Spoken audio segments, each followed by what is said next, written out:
राहुल सानी आज स्विगी वालों का स्ट्राइक कवर करने आया हूँ। प्लीज यहाँ देख सकते हो आप।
सुनो सर, दारू पीना गलत नहीं है, ड्राइव करना गलत है।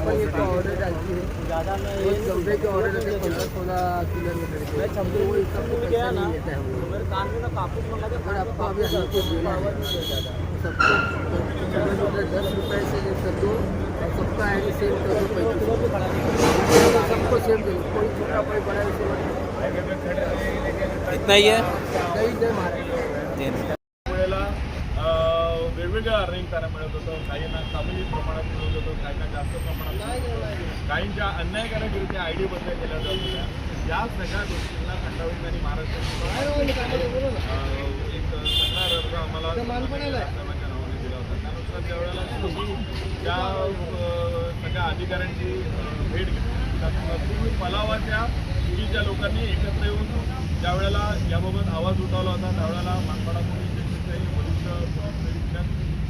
यांच्याकडे त्याबाबत आम्ही चर्चेला आलो होतो. साधारणतः आज ही 7वी चर्चा आहे.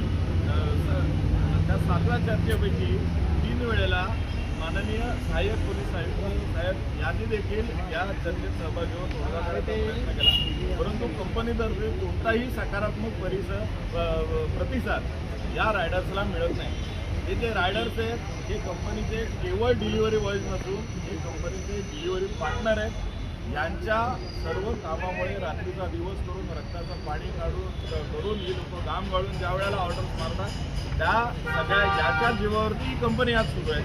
आणि असं असताना जर रायडर्सच्या न्याय हक्काने सरकार जर त्या मागण्या मान्य होत असेल तर त्या न्याय हक्क त्या मागण्या पूर्ण करून घेण्याकरता आज पलावा आणि डोंबिवली विभागाचे सर्व चुकीचे रायडर्स आहेत हे शुक्रवारपासून त्यांनी संप केलेला आहे. त्याबाबत आज देखील बैठक झाली. महाराष्ट्र नवनिर्माण सेना पूर्ण ताकदीने या सर्व स्विगीचे जे डिलिव्हरी पार्टनर्स आहेत त्यांच्या पाठी खंबीरपणे होते. आज शेवटची आधी चर्चा झाली. त्याच्यात असं सांगण्यात आलं की दरवेळेला तुम्ही फक्त तोंडी उत्तरं देत आहे आणि ती तोंडी उत्तरं समाधानकारक नसतात, केवळ बिरवाबिरवीची कामं करतात. उद्या सकाळी 11:30 वाजता सन्माननीय सहाय्यक पोलीस आयुक्त यांनी त्यांना सांगितलेले की तुमचं जे काय म्हणणं आहे ते लेखी स्वरूपात त्यांच्यासमोर आणि आमच्यासमोर म्हणजे महाराष्ट्र नवनिर्माण सेनेच्या पदाधिकाऱ्यांसमोर मांडावं. त्यानुसार पुढील चर्चा होईल. ज्या गोष्टी त्या लेखी स्वरूपात देतील त्यातल्या ज्या मान्य आहेत त्या मागण्या स्विगी जे डिलिव्हरी पार्टनर आहेत त्यांच्याकडनं मान्य केल्या जातील.